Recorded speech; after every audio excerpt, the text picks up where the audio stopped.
I'm Sally Paxton. I'm the U.S. representative to Publish What You Fund. I've been with the organization for about 10 years. I work very closely with U.S. agencies and their IATI publication, but I've also been involved in other work that we've done with respect to transparency on development finance institutions and women's economic empowerment and gender financing.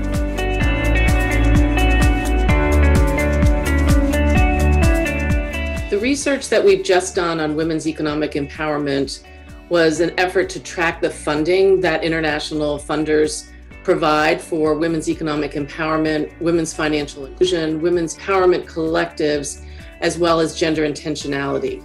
And one of the reasons that we included IATI in our data set is because IATI has really reached a level of maturity over the last years that allows us to do much more granular research and have much more confidence in the outcome. It's an important data source, particularly for project level data. It covers a variety of different publishers, and it includes very timely information.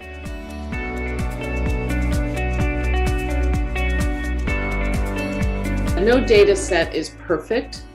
We think there was a lot of information that was captured, but there are also key parts of the information that we had trouble locating. For example, one of the underreported fields was who were the groups of women that the projects and the funders were trying to benefit. That is something that is of great interest to advocates, but something that was not very well reported. Another place where there is really underreporting of information has to do with impact. We found that results and evaluations were hard to come by, so it's difficult to understand the impact that these projects are having on women's economic empowerment.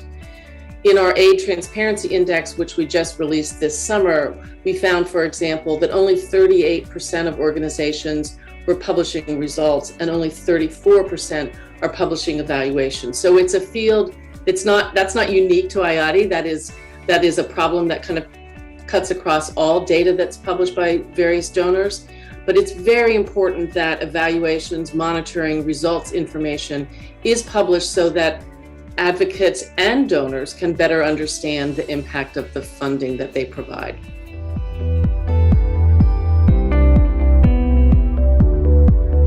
My call to action would be engagement, and that is particularly with respect to local actors. IATI data and other open data sources are not easily accessible to these local actors, but these are the very people that this work is trying to assist. So I think it's important that all publishers, particularly the big donors, engage with country stakeholders in a way that provides them not only with the information that allows them to understand where funding is going with what result, but also to engage them in a conversation about priorities and impact, so we can have better development results.